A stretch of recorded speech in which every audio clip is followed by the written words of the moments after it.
I attended a lecture by Arundhati Roy, where she spoke passionately about Dr. B.R. Ambedkar's annihilation of caste, a speech that was never delivered but remains one of the most radical critiques of the caste system. She described how reading Ambedkar was like someone opening the windows in a dark room. His words exposed the stark difference between what Indians are taught to believe and the reality they live in. Roy shared how, despite growing up in a Christian household in Kerala, caste was an undeniable presence in everyday life.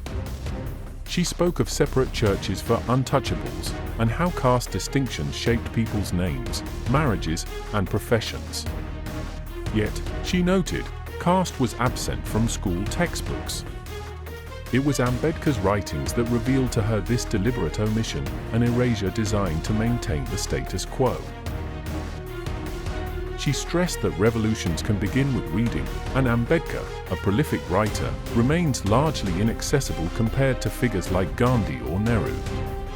Annihilation of Caste, Roy argued, was not written to challenge Hindu extremists, but rather the so-called moderate Hindus, those who saw themselves as progressive while still upholding the authority of Hindu scriptures.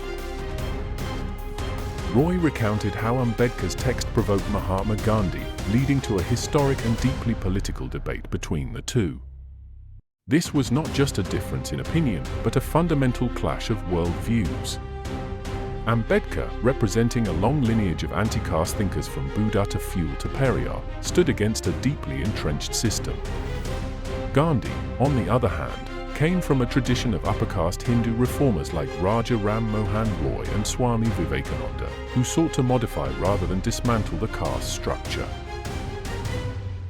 Roy argued that the Ambedkar-Gandhi debate was central to India's independence movement and continues to shape contemporary politics.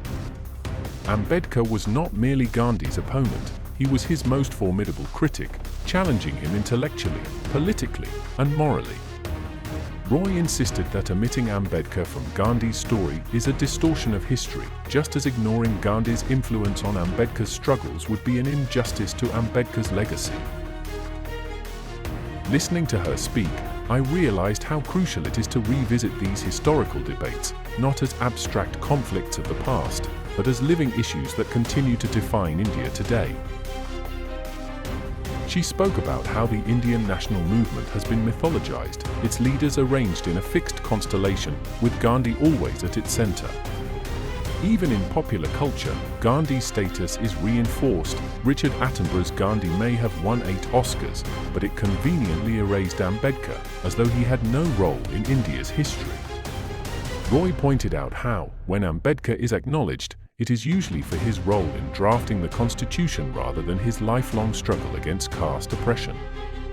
There is a tendency to recognize him out of political correctness, not genuine engagement with his radical ideas. He is often dismissed with labels: opportunist for working with the British, separatist for demanding separate electorates for Dalits, anti-national for his views on Kashmir. Yet, as Roy emphasized, neither Ambedkar nor Gandhi fit neatly into categories of pro-imperialist or anti-imperialist. Their conflict forces us to think beyond simplistic binaries. History, Roy argued, has been exceptionally kind to Gandhi. He was deified in his own lifetime, and today he is embraced by everyone, from Barack Obama to Narendra Modi. He has become a universal symbol, a saint of the status quo, claimed by both the establishment and its critics. But this reverence has fragmented his legacy. His writings, spanning 98 volumes, offer contradictions that allow people to pick and choose the version of Gandhi they prefer. Roy illustrated this by comparing Gandhi's utopian vision of self-sufficient village republics, described in the Pyramid versus the Oceanic Circle, with his defense of the caste system in Navajivan in 1921. In the former, Gandhi spoke of decentralized governance, where the village, not the state, was the fundamental unit of power. But in the latter, he justified caste as a form of social control, opposing those who sought to abolish it. Ambedkar, Roy noted, saw through this contradiction and accused Gandhi of deceiving people, writing one thing in English and another in Gujarati. As she spoke, it became clear that the Ambedkar-Gandhi debate was not just about two men with differing views.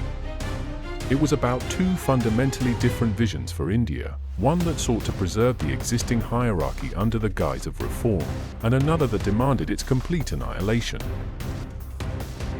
She pressed on with her critique, asking a fundamental question: is this not the very antithesis of Gandhi's ever-widening and never-ascending circles? She pointed out that Gandhi's views on caste did evolve, but at a painfully slow pace, and never to the extent of outright rejection. While he moved from defending the caste system to advocating for the four varnas instead of thousands of separate castes, he never denounced the underlying framework of hierarchy.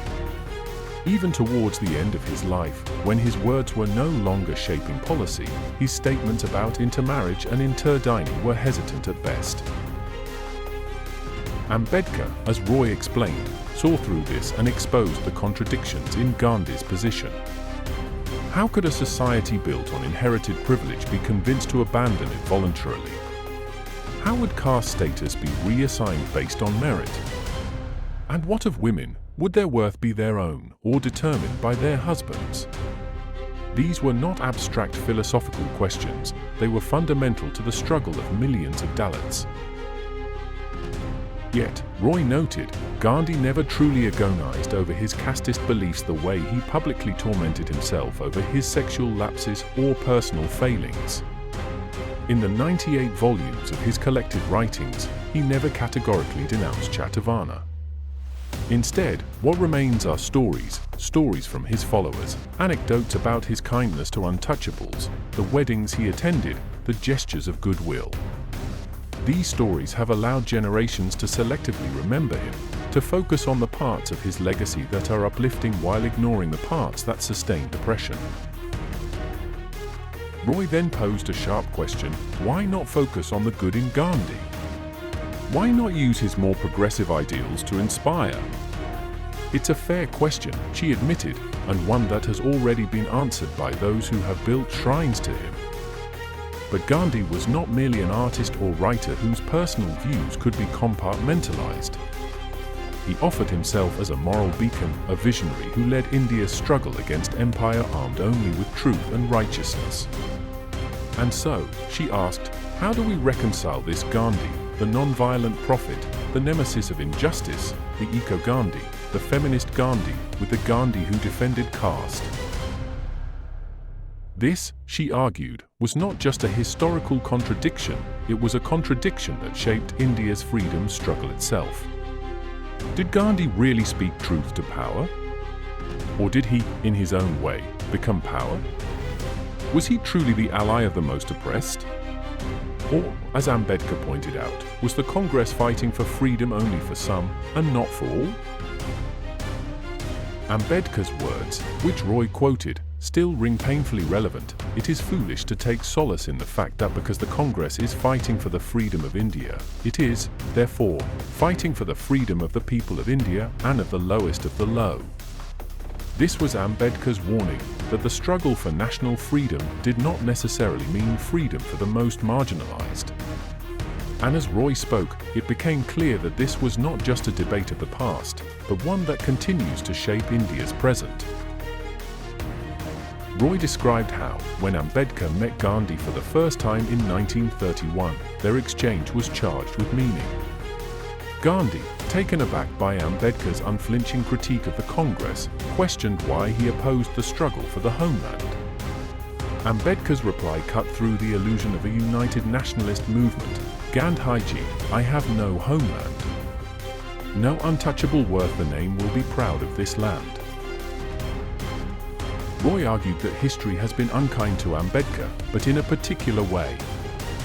It first sought to erase him, to contain him within the narrow label of a leader of the untouchables. Then, when that failed, it glorified him, but only selectively.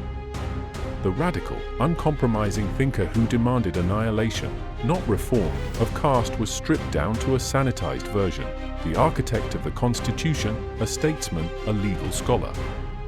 His most incendiary works were buried under the weight of institutional memory. And yet, Roy noted, Ambedkar's followers have found ways to keep his legacy alive, not just through academic discourse, but through a powerful, almost defiant visual language. The Ambedkar statue, mass-produced and planted across India, is not just a tribute, it is a radical object. These statues, often set up in places where Dalits have historically been denied land or access to public spaces, become political assertions. They are declarations of existence, of civil rights, of resistance. And yet, there is a telling irony in what the statue holds, not annihilation of caste, that most incendiary of texts, but a copy of the Indian Constitution. Roy asked, what does it mean to use the Constitution as a subversive object? It is one thing to wield it as a tool of justice, but quite another to be constrained by it. Ambedkar had to navigate this contradiction. He was both a revolutionary and a statesman. He pushed for radical change, but he also worked within the establishment, leveraging whatever space he could find. His dual legacy, Ambedkar the radical and Ambedkar the constitutionalist, remains unresolved. As Roy put it, constitutionalism can come in the way of revolution. And the Dalit revolution has not yet happened. It is still waiting. And until it happens, no other revolution in India will be complete. This, she clarified, was not to say that writing a constitution cannot be a radical act. It can be, and Ambedkar tried to make it one. But by his own admission, he did not entirely succeed. As independence neared, both Ambedkar and Gandhi were preoccupied with the fate of India's minorities, especially Muslims and untouchables. But their responses to the impending birth of the nation were vastly different. Gandhi, Roy noted, began to withdraw from the mechanics of state building. He believed the Congress had fulfilled its purpose and should be dissolved. He also saw the state as a concentrated force of violence, soulless and incapable of embodying true moral governance. His idea of Swaraj, self-rule, was not about political control, but about an inner moral condition. Gandhi insisted that true Swaraj could never be reduced to Hindu rule.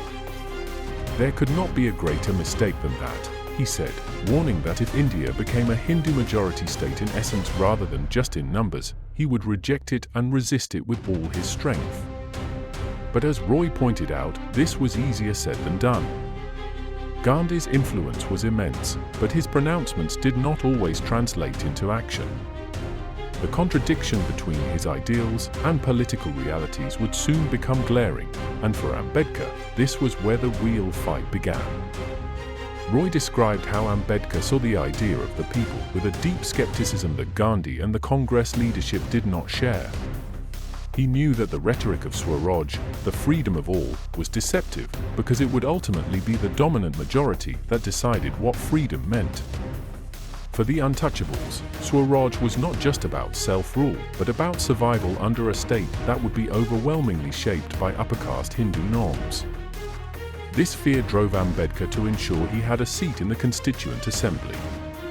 Roy pointed out how this move was not born out of political ambition, but of necessity. He recognized that without direct involvement in drafting the Constitution, the future of Dalits would be sealed by the same forces that had oppressed them for centuries.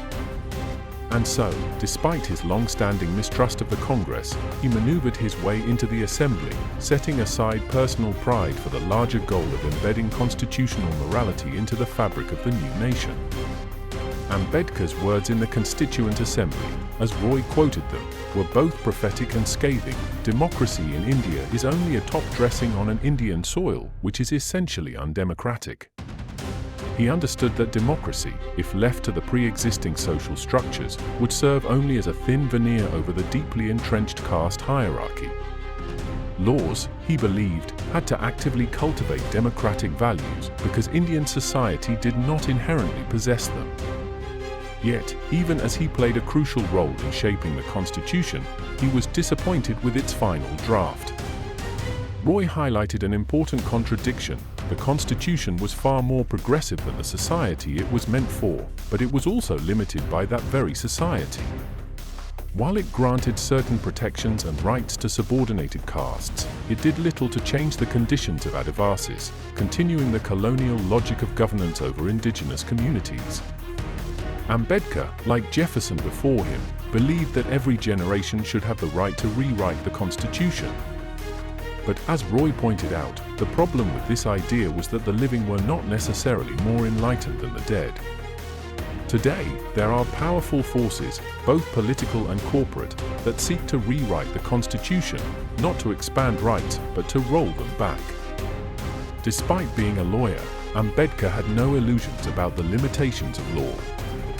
Roy described how, as law minister, he drafted the Hindu Code Bill, recognizing that the caste system sustained itself by controlling women. His proposed reforms, legalizing divorce, expanding inheritance rights for widows and daughters, were met with furious opposition. Hindu sadhus protested outside Parliament.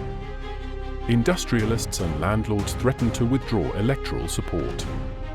The bill was stalled, blocked, and ultimately abandoned.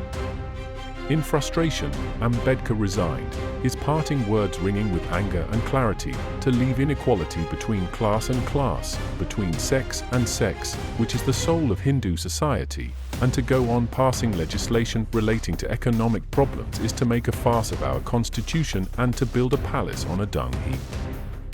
Roy paused here, emphasizing that Ambedkar's greatest contribution was not just his legal or political work, but his sharp intelligence in navigating an intensely sectarian and hypocritical political landscape. He was not an idealist in the way Gandhi was. He saw clearly that freedom, unless actively fought for by those at the bottom, would simply become another form of tyranny in the hands of the privileged. Roy described how annihilation of caste was born from a speech Ambedkar never delivered, one that was meant to challenge Hinduism at its core. The Jat Pat Todak Mundal, a reformist group of privileged caste Hindus, had invited him to speak at their Lahore conference in 1936. But when they saw his text, an unflinching attack on the Vedas, Shastras, and the very foundation of Hinduism, they recoiled. They pleaded with him to soften his words, at least to omit direct references to the Vedas, fearing that the conference would end in controversy. Ambedkar refused. The speech was never delivered. But that didn't stop him. He published the text himself, and in doing so, he ensured that his words reached far beyond a privileged audience in Lahore. Annihilation of caste was not just a critique, it was an intellectual revolution compressed into a single text. It was an unapologetic rejection of Hinduism, not just its rigid caste hierarchy, but the very scriptural and moral authority that sustained it. Roy pointed out that Ambedkar's challenge to Hinduism was not new.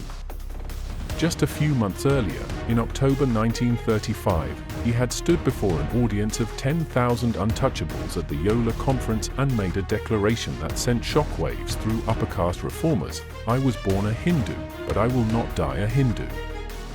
This was not mere rhetoric. It was a public, political, and deeply personal rejection of a faith that had systematically dehumanized him and his people. For Hindu reformers, this was their greatest nightmare, a leader of Ambedkar's stature, commanding a mass following, threatening to walk away from the religion they claimed to be reforming. Roy emphasized that conversion was not a new phenomenon. For centuries, oppressed castes had sought escape through Islam, Sikhism, and Christianity. But conversion was never a clean break. The social reality of caste was so deeply entrenched that it often followed these converts into their new faiths. Even in Islam, a religion that preaches equality, South Asia's Muslims practiced caste discrimination. In Sikhism, a religion founded on the rejection of caste, Dalit Sikhs were still segregated in Gurdwaras. And Christianity, despite its doctrine of universal brotherhood, had its own caste hierarchies, especially in Kerala and Tamil Nadu. Even in Pakistan, Bangladesh, and Nepal, there were entire communities of untouchable sweepers, proof that caste had outlived religious transformation. For Ambedkar, this meant that conversion alone was not enough. It was not just about leaving Hinduism, but about ensuring that the new religion did not replicate the oppression of the old one. His search for an escape from caste was not just a personal quest, but a revolutionary struggle. These organizations recognized the growing threat posed by large-scale conversions and worked tirelessly to prevent untouchables from abandoning Hinduism. They framed their efforts as acts of upliftment and reform, but the real motive was clear: to maintain demographic strength and prevent a mass exodus that would weaken Hindu numerical and political dominance. The Arya Samaj Shuddhi purification movement was at the forefront of this battle. While it claimed to offer untouchables dignity and equality within Hinduism, it did so on Hindu terms. It was not a rejection of caste, but an attempt to reabsorb those who had left or were planning to leave. Conversion to another religion, particularly Islam, was framed not as an act of personal liberation, but as an act of betrayal, something that weakened Hindu society and made it vulnerable to external forces. Swami Vivekananda's words, "Every man going out of the Hindu pale is not only a man less, but an enemy the more," reflected the deep anxieties of Hindu nationalists. If caste Hindus had once shunned untouchables, they were now desperate to keep them within the Hindu fold. Reform movements that sought to uplift untouchables operated within this framework. They promised dignity, but never a fundamental restructuring of the social order. The situation was most pronounced in Punjab, where rapid conversions led to a sharp decline in the Hindu population between 1881 and 1941. The Arya Samaj, along with groups like the Shraddhananda Dalitada Sabha and the Jatpat Todak Mundal, became increasingly active in efforts to reclaim untouchables for Hinduism. Their work was less about genuine equality and more about strategic consolidation in the face of shifting demographics. For Ambedkar, this was yet another demonstration of the deep contradictions within Hindu reform movements. While privileged caste reformers spoke of eliminating untouchability, they refused to acknowledge that caste itself was the real problem. They wanted to erase untouchability without dismantling the hierarchical order that made untouchability possible. Ambedkar saw through these efforts and rejected them outright. He understood that true equality could never come from within the caste system, it could only come from breaking free of it entirely. His challenge to Hinduism was therefore more radical than anything the reformers had imagined. He did not simply call for an end to untouchability, he called for an annihilation of caste itself. This was the core argument of annihilation of caste, that Hinduism, as long as it was built on caste, was fundamentally incapable of being reformed. While reformers sought to prevent conversions, Ambedkar saw them as necessary acts of self-respect. In 1935, when he declared, "I was born a Hindu, but I will not die a Hindu," he was not just speaking for himself. He was issuing a call to millions of untouchables to reject a system that had subjugated them for centuries. He was making it clear that there was no future for Dalits within Hinduism. The only way forward was to leave it behind. By the late 1920s, Ambedkar had emerged as the foremost leader of the untouchables. He was no longer content with critiquing Hinduism from the outside, he sought to change the political structures that allowed caste to persist. His demand for separate electorates for untouchables sent shockwaves through Hindu society. If untouchables had their own political representatives, if they were no longer mere appendages to Hindu numerical strength, the entire arithmetic of political Hinduism would be thrown into disarray. The reaction was swift and severe. Gandhi, who saw himself as the ultimate moral authority on untouchability, opposed Ambedkar's demand. He insisted that untouchables were an integral part of the Hindu fold, that they were Harijans, children of God, and that their grievances could be addressed within the larger Hindu community. Ambedkar rejected this outright. He saw the term Harijan as patronizing, as a way of infantilizing untouchables rather than treating them as full human beings with political agency. Ambedkar's demand for separate electorates was taken up by the British, who saw it as a legitimate means to ensure representation for a historically oppressed community. In 1932, the British government announced the Communal Award, granting separate electorates not only to Muslims, Sikhs, and Christians, but also to untouchables. This was Ambedkar's moment of victory. His efforts had finally been recognized. But Gandhi would not allow it. He went on a fast unto death, declaring that separate electorates would divide Hindus and destroy Hindu society. His fast was a political masterstroke. It put Ambedkar in an impossible position. If he insisted on separate electorates, he would be held responsible for Gandhi's death. The moral weight of the Mahatma, combined with intense pressure from Congress leaders, forced Ambedkar to compromise. The result was the Pune Pact of 1932. Separate electorates were scrapped.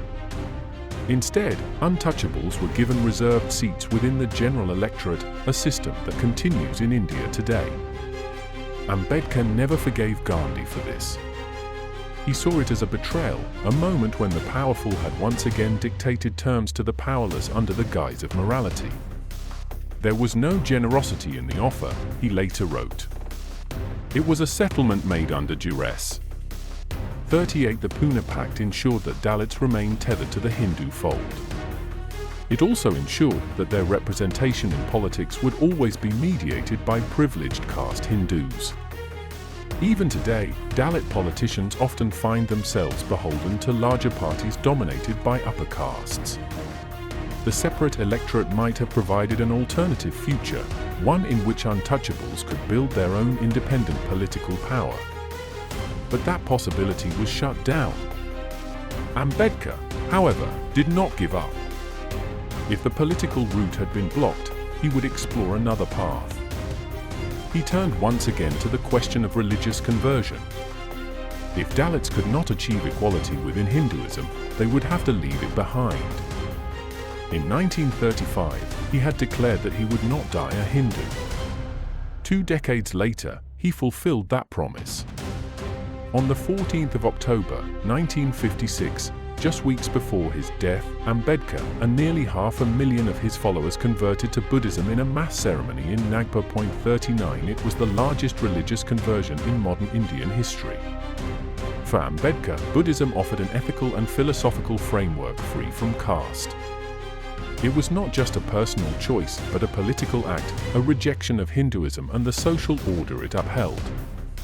He drafted a new set of 22 vows, in which he and his followers renounced Hindu gods, Hindu rituals, and the authority of the Vedas.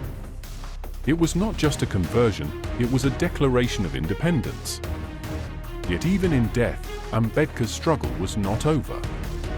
The Hindu establishment has worked hard to appropriate his legacy, to paint him as a patriot, a constitutionalist, a social reformer, but not as the man who rejected Hinduism. His radical critique of caste, his sharp denunciation of Brahmanism, his insistence that Hinduism itself was the root of untouchability, all of this has been systematically erased or diluted. He has been turned into a statue, a symbol, a constitutional icon, but not a revolutionary. His Mahatmahood was his shield and his weapon, his talisman and his disguise. It allowed him to claim moral authority over a people fractured by caste, class, and religion. It allowed him to mediate between the British rulers and the Indian elite, between the privileged and the oppressed, between the Congress and its adversaries. His genius lay in his ability to perform multiple roles at once: saint and strategist, traditionalist and reformer, nationalist and spiritualist. He could be everything to everyone, and yet remain elusive, never fully pinned down. Gandhi's greatness has been written into history as an uncontestable fact. His name has become synonymous with non-violence, his legacy enshrined in statues and textbooks, his face stamped on currency notes.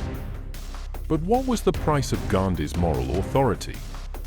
And who paid it? For untouchables, the price was steep.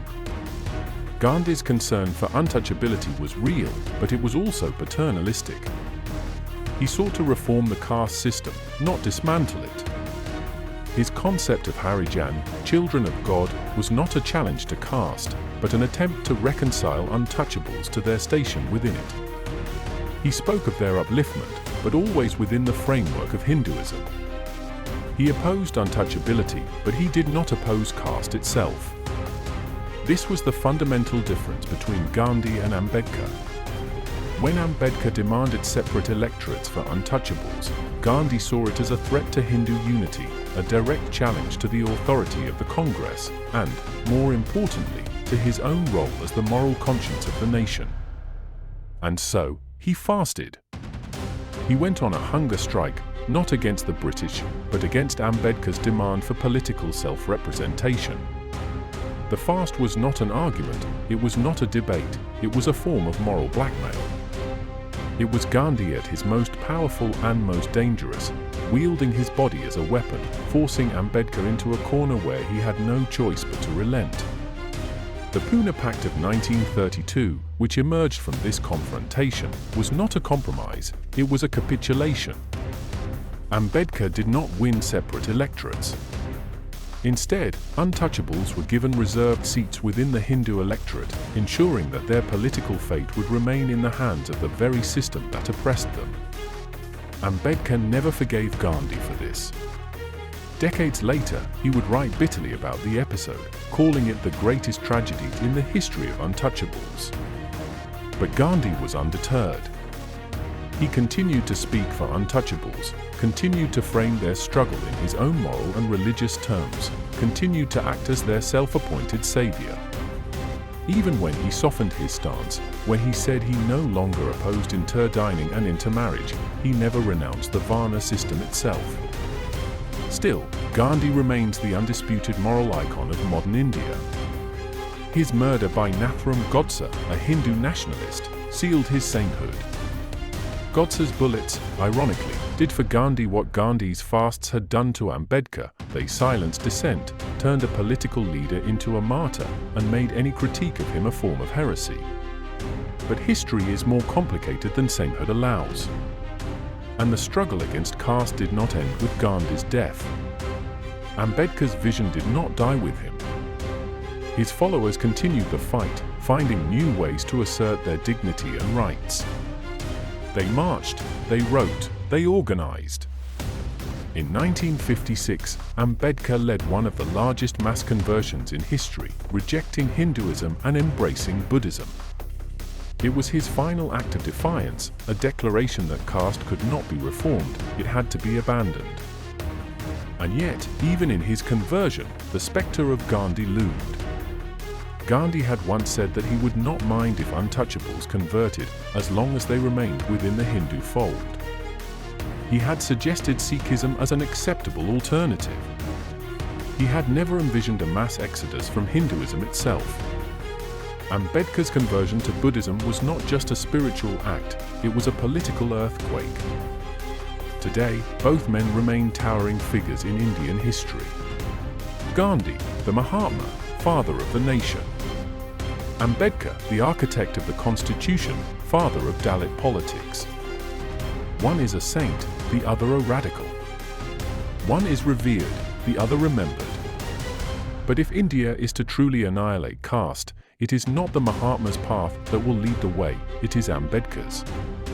The story of Gandhi in South Africa is often told as the tale of a young, timid lawyer who transformed into a fearless leader, the architect of Satyagraha, the force of non-violent resistance that would eventually bring the British Empire to its knees.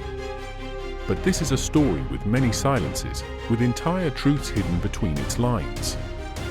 When Gandhi arrived in South Africa in 1893, he was a 24-year-old barrister, fresh from London, still shaped by his Victorian education, his belief in the fairness of the British legal system, and his deep-seated caste consciousness. His transformation into a political leader did not come from a rejection of empire, but rather from his desire to be accepted within it. His first protests were not against British colonialism, but against the racial humiliation he faced as an Indian living under it. For Gandhi, the injustice of empire was not that it oppressed black South Africans or exploited Indian indentured laborers. It was that it failed to differentiate between Indians and native Africans. Gandhi believed that Indians, as subjects of the British Crown, deserved better treatment than the indigenous people of South Africa. In petition after petition, he pleaded with the colonial authorities, arguing that Indians were of a higher civilizational status than black Africans and should not be lumped into the same category. In a speech in 1896, he wrote, "Ours is one continual struggle against a degradation sought to be inflicted upon us by the Europeans, who desire to degrade us to the level of the raw Kaffir whose occupation is hunting and whose sole ambition is to collect a certain number of cattle to buy a wife and then pass his life in indolence and nakedness." The word Kaffir was a deeply offensive racial slur used by white South Africans for black people. Gandhi's belief in the superiority of Indians was not just rhetoric, he actively sought to distance himself and his people from black South Africans. When the colonial government proposed laws that would require Indians and Africans to carry the same passbooks, he protested vehemently. He was not against racial segregation, he simply wanted Indians to be classified separately, to be granted the privileges of an intermediate racial category rather than to be treated as equals to black South Africans. During the Anglo-Boer War, 1899 to 1902, Gandhi even organized a volunteer ambulance corps to serve the British. He believed that by demonstrating loyalty to the empire, Indians would earn the respect of their colonial masters and be granted more rights. He repeated this strategy during the Zulu Rebellion of 1906, when he encouraged Indians to join the British side in crushing a Zulu uprising. This was the man who returned to India in 1915, already draped in the robes of a saint, already called Mahatma by his followers. But what had made him a Mahatma? Was it his struggles in South Africa, his growing commitment to non-violence? Or was it something else entirely, the ability to embody contradictions, to say one thing in one moment and its opposite in the next, to claim the moral high ground while making political calculations? The Gandhi that returned to India was a master strategist. He knew that if he was to lead the nationalist movement, he had to become its moral center. He did not oppose caste outright, he sought to purify it, to make it less oppressive, to convince the lower castes to embrace their station with dignity. He did not reject Hinduism, he sought to cleanse it, to strip it of its more egregious cruelties while keeping its fundamental structure intact. For untouchables, this was not liberation. It was a rebranding of their subjugation. Gandhi spoke of upliftment, but did not call for annihilation. He spoke of reform, but rejected revolution. He spoke for untouchables, but did not stand with them. And yet, he was adored. He was worshipped. His sainthood was cemented. But if he was a saint, what did that make Ambedkar? A heretic? A blasphemer? A revolutionary? For India's millions of untouchables, this question was not rhetorical. It was their future. When Gandhi returned to South Africa in 1897, his ship was met by a violent white mob in Durban. They saw him as an agitator who was stirring up trouble. He was attacked, kicked, and nearly lynched before being rescued by the wife of the police superintendent. The attack cemented his position as the leader of the Indian community in South Africa. Yet, his politics remained carefully calibrated. He sought justice not for all, but for his own people, the passenger Indians who had come to South Africa as traders and professionals, those he believed deserved better treatment under the empire. Gandhi's activism in South Africa did not extend to the black population, nor to the indentured Indian laborers, whom he viewed with deep condescension. In his writings, he expressed horror at the idea that Indians should be treated the same as Africans.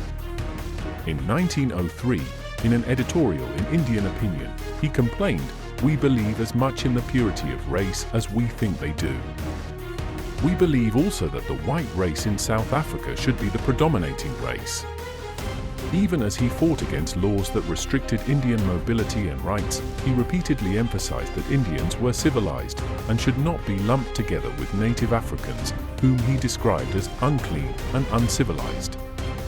In 1906, when the British Empire launched a brutal crackdown on the Zulu Rebellion, Gandhi once again demonstrated his loyalty to the colonial rulers. He encouraged Indians to volunteer as stretcher-bearers for the British Army, helping to suppress the Zulus who had risen against unfair taxation. To Gandhi, This was a strategic move. It was meant to show the empire that Indians were responsible, useful subjects, worthy of better treatment.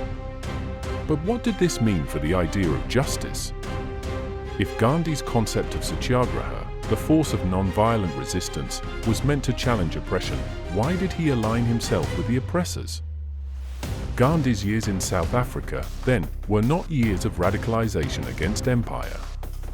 They were years of negotiation, of strategic positioning, of making a case for Indians, not all Indians, but the privileged Indians, to be given a seat at the colonial table. When he finally left South Africa in 1914, it was not because he had overthrown an unjust system, but because he had secured a separate status for Indians within that system. By the time he arrived in India, the story of Gandhi the Liberator had already begun to take shape.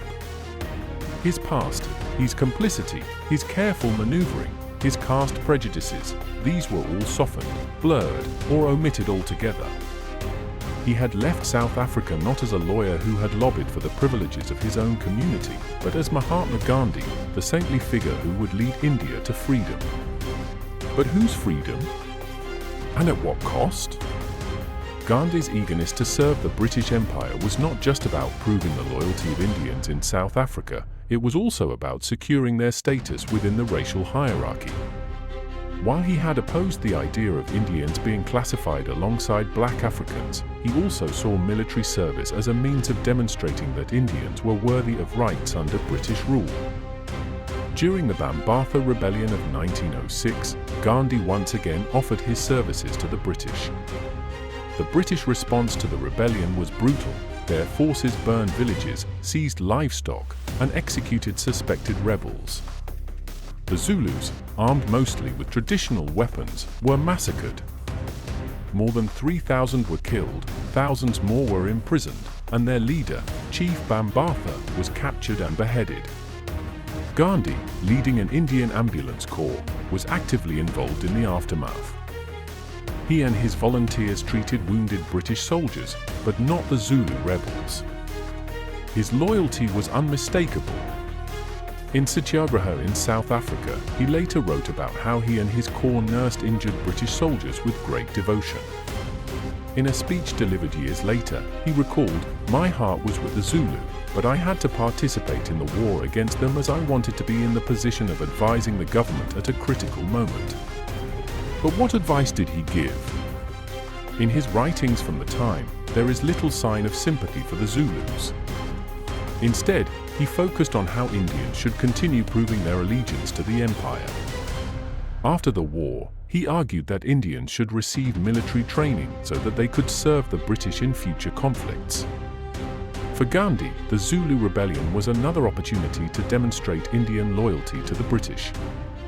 But history remembers it differently. What took place was a colonial massacre, and Gandhi was on the side of the empire.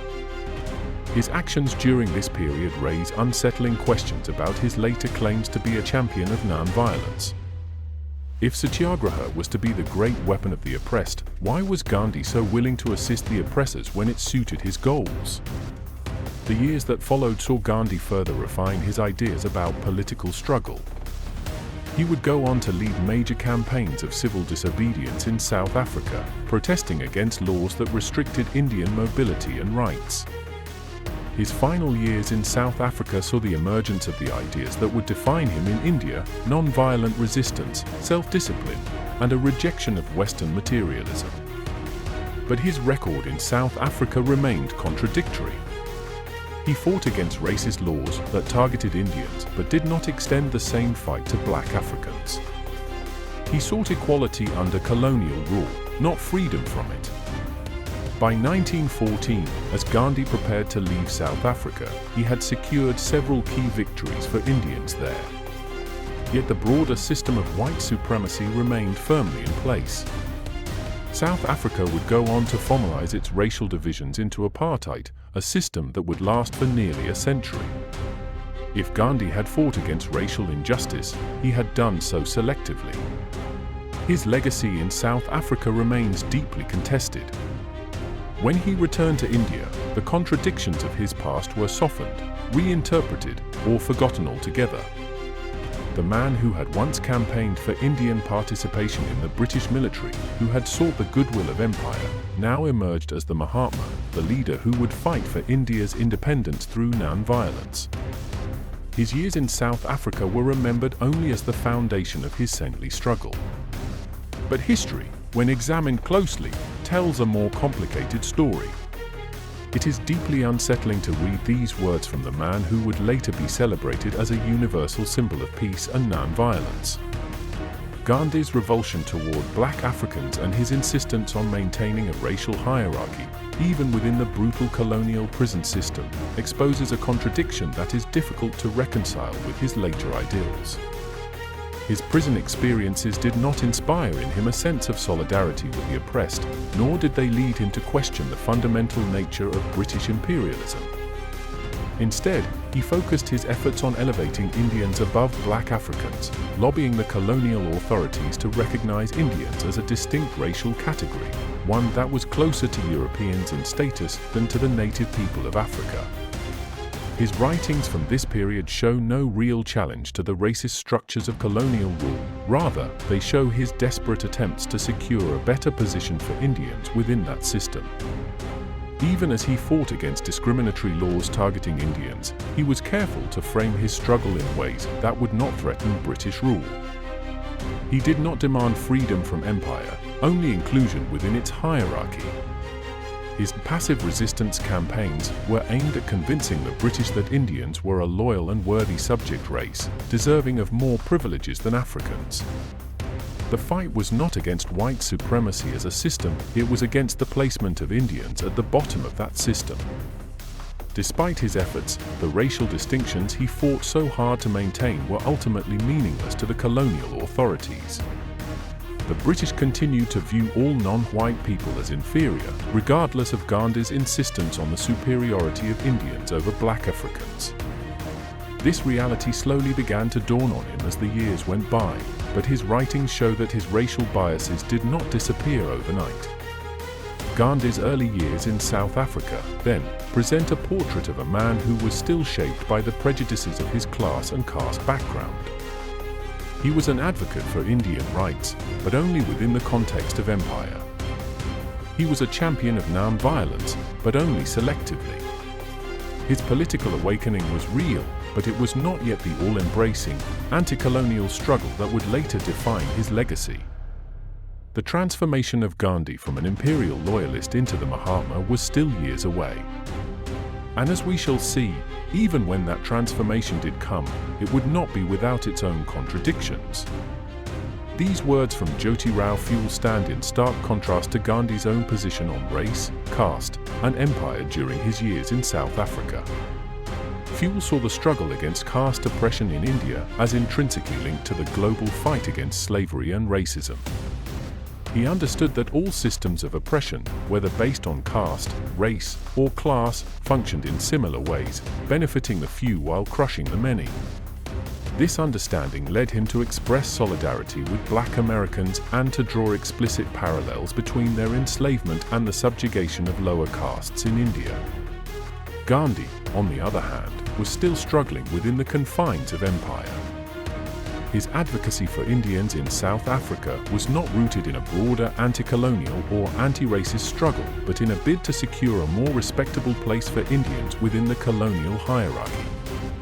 While thinkers like Phule, Pandita Ramabai, and Du Bois were articulating a radical vision of liberation that cut across race, caste, and national boundaries, Gandhi was still petitioning for inclusion rather than challenging the system itself. This contradiction in Gandhi's early politics is often ignored in mainstream narratives that celebrate him as the universal symbol of justice and equality. Yet, as his own writings make clear, he was not always the Mahatma who is revered today. He had to grow into that role, and even then, his views on caste and race remained deeply problematic in many ways. His time in South Africa was formative, but it was not the period of enlightenment that it is often made out to be. Rather, it was a period of negotiation with empire, with caste, and with his own sense of identity and privilege. It was only later, as he became involved in the Indian nationalist movement, that Gandhi's ideas began to evolve. Even then, as we shall see, his commitment to caste reform remained half-hearted, and his insistence on non-violence as a political strategy was not always shared by those fighting the most brutal forms of oppression. For all his complexities and contradictions, Gandhi remains a towering figure in modern history.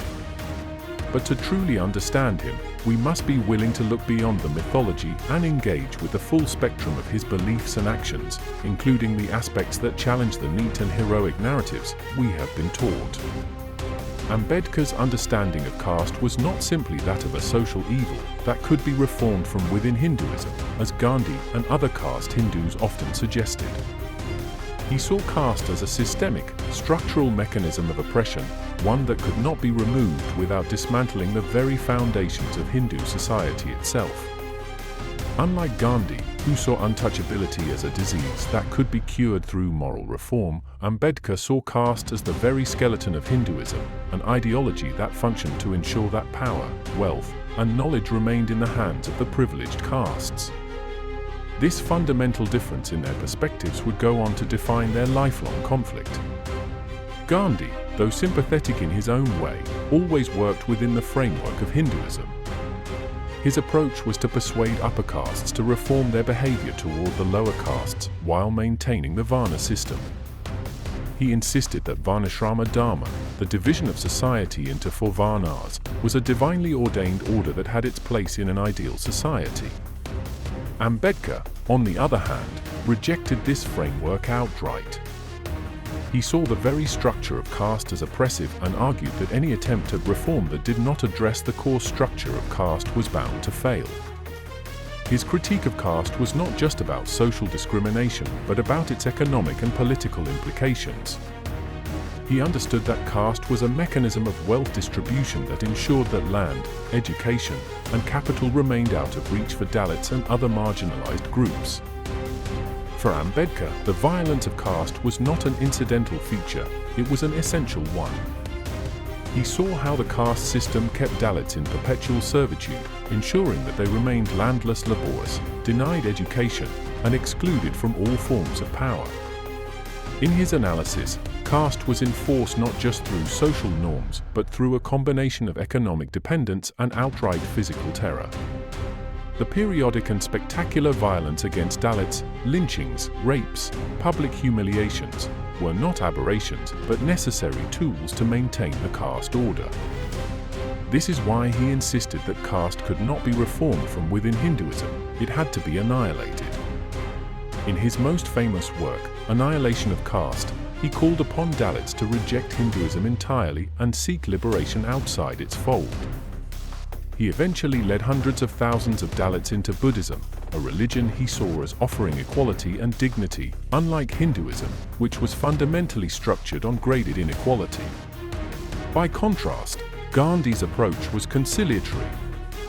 He sought to unite upper castes and lower castes under a reformed Hinduism, promoting the idea of Harijan, children of God, as a term for untouchables, while opposing any radical measures like separate electorates for Dalits.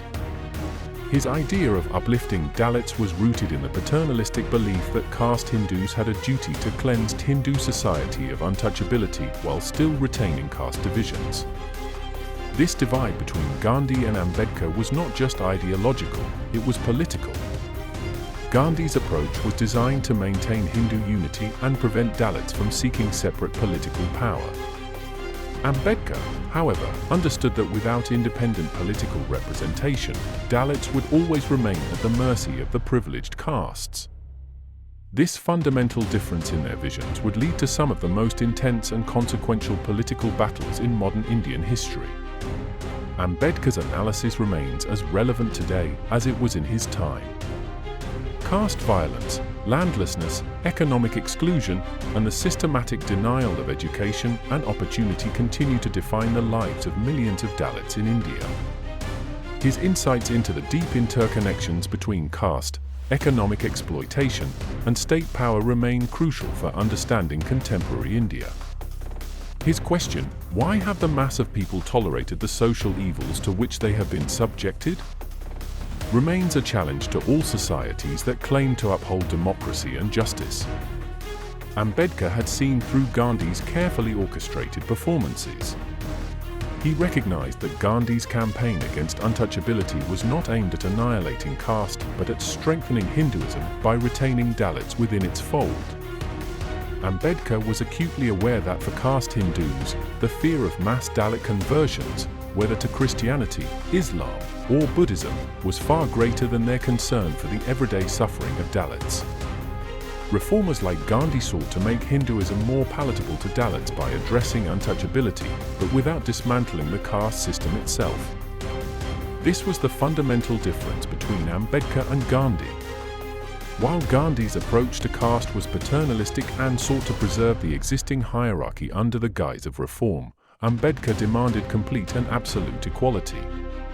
He saw through Gandhi's symbolic gestures, his occasional stays in Dalit colonies, his declarations of love for the Bangis, and recognized them as attempts to contain, not dismantle, caste oppression. Ambedkar's political struggle was therefore directed towards securing concrete rights, education, employment, and political representation for Dalits. He saw that social reform without economic and political power would leave Dalits vulnerable to the same oppression they had endured for centuries.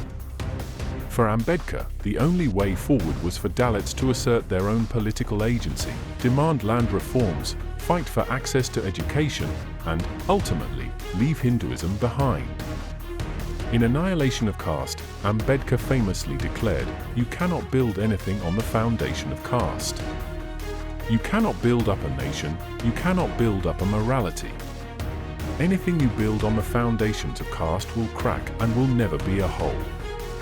Ambedkar's rejection of Hinduism culminated in his conversion to Buddhism in 1956, along with hundreds of thousands of Dalits. It was an act of defiance, a declaration that they would no longer be held captive within a system that defined them as inferior from birth. In contrast, Gandhi continued to preach that caste was an essential part of Hindu society. Even as he called for the removal of untouchability, he insisted that the four-varna system was sacred and that every Hindu had a duty to fulfill the role assigned to them by birth. He claimed that scavengers should embrace their divine duty rather than aspire to other occupations. His resistance to interdining and intermarriage reinforced the barriers between castes, even as he claimed to work for their upliftment. This contradiction between Gandhi's rhetoric and his actions was not lost on Ambedkar. He saw how Gandhi's symbolic concern for the Valmikis masked an unwillingness to address the root causes of their oppression. The privileged castes were willing to perform charity, to construct model colonies, and to let Gandhi sleep in a Valmiki hut for a night, but they would never allow Dalits to challenge the structure that kept them in bondage. Ambedkar's vision, in contrast, was radical. He was not interested in half measures or symbolic gestures. He wanted Dalits to be free, not just from untouchability, but from caste itself. He understood that true liberation required political power, economic rights, and the ability to define their own identity outside the confines of Hinduism. This is why the conflict between Gandhi and Ambedkar remains so central to Indian history. It was not just a debate between two individuals, but a struggle between two visions of India, one that sought to reform caste while maintaining the hierarchy, and one that sought to destroy it altogether. In the end, history has proven Ambedkar right. Caste remains deeply entrenched in Indian society, and Dalits continue to face discrimination, violence, and exclusion. The path that Ambedkar charted of assertion, resistance, and ultimately rejection of Hinduism remains the most radical and transformative challenge to caste oppression in India today. Ambedkar's challenge to Hindu orthodoxy was not just theoretical, but political. His vision was not to merely reform Hinduism, but to dismantle caste altogether, a position that put him in direct conflict with Gandhi. While Gandhi sought to soften the brutality of caste by urging caste Hindus to treat untouchables with kindness, Ambedkar demanded a complete break from the oppressive structures of Hinduism.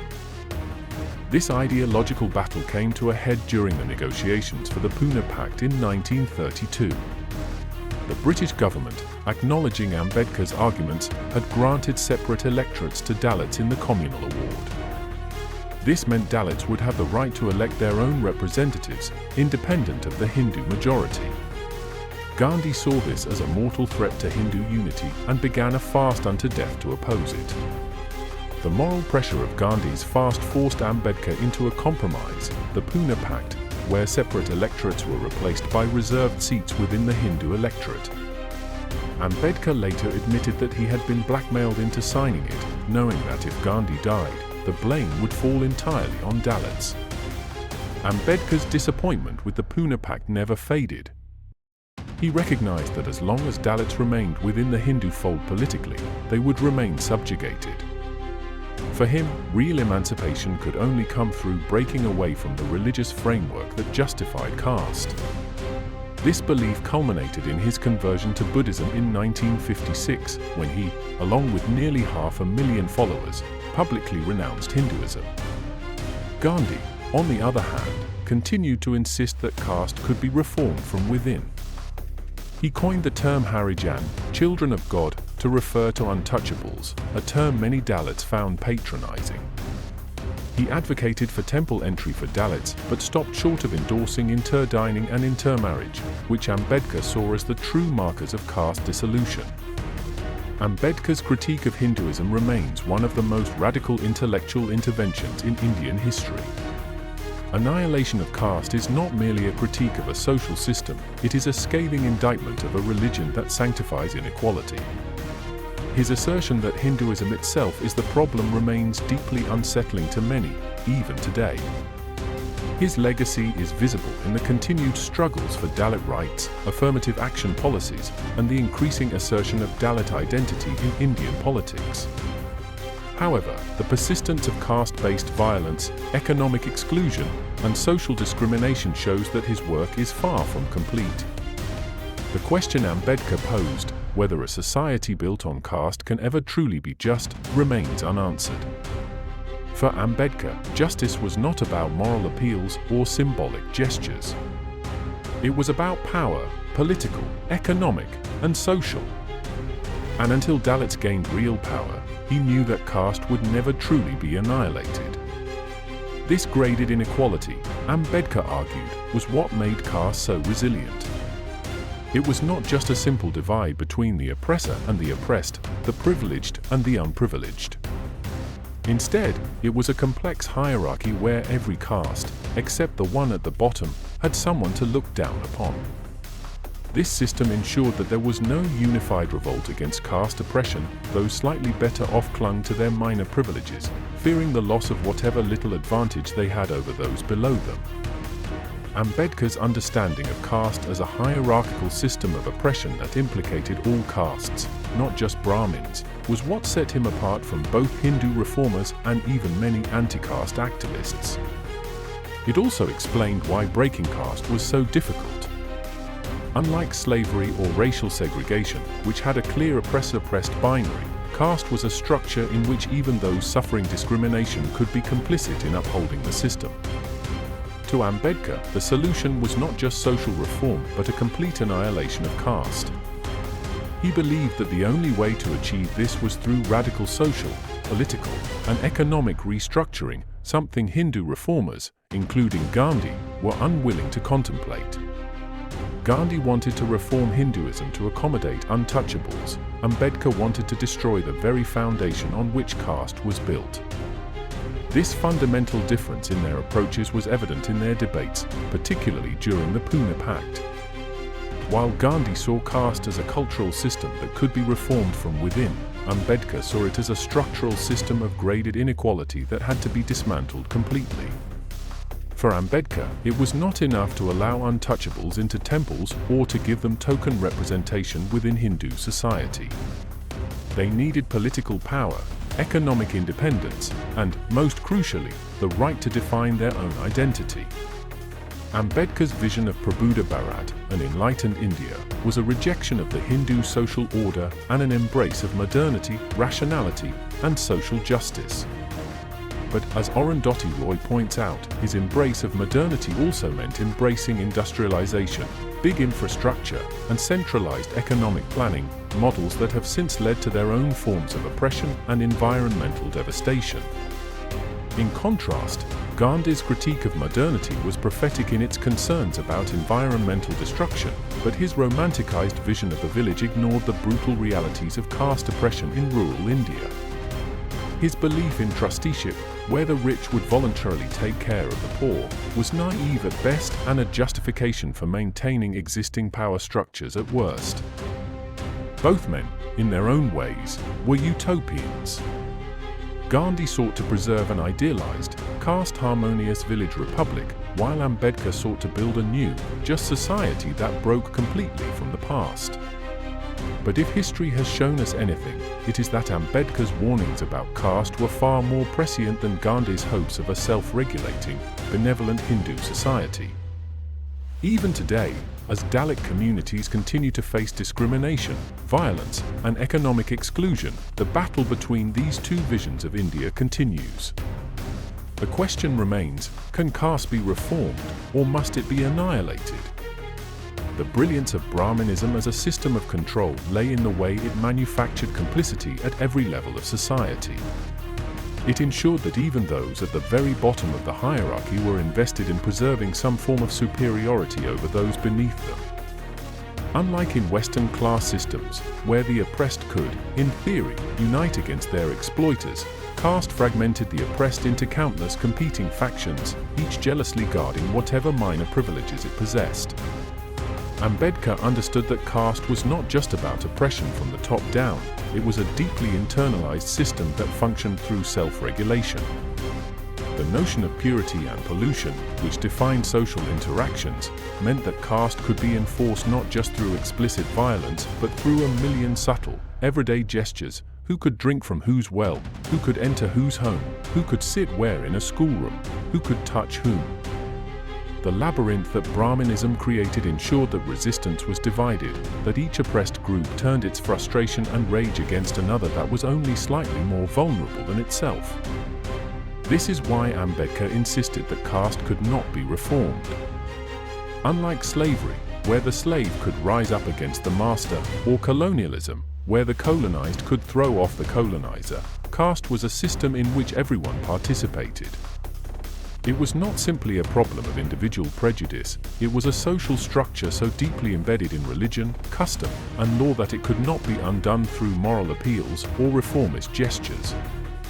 It had to be annihilated. Gandhi's approach, by contrast, was to moralize caste, to appeal to the conscience of the privileged castes to be kinder and more just towards those beneath them. He did not seek to dismantle the system but to make it more humane. His embrace of untouchables as Harijans, children of God, was a paternalistic gesture that sought to retain caste while mitigating its worst excesses. Where Ambedkar demanded rights, Gandhi offered compassion. Where Ambedkar spoke of justice, Gandhi spoke of duty. For Ambedkar, this was a fatal compromise, a way of preserving the status quo under the guise of reform. The struggle between these two visions did not end with their lifetimes. It continues to shape Indian society today. The labyrinth that Ambedkar described remains intact. Caste divisions continue to fracture social movements, preventing broad-based solidarities from emerging. The politics of representation, which Ambedkar fought for, has allowed Dalits to enter the political sphere, but the deeper structures of caste privilege remain largely untouched. Perhaps that is why, more than half a century after Ambedkar's death, his words continue to resonate. Some closed the door, he wrote, others found it closed against them. The question remains, who will finally break it down?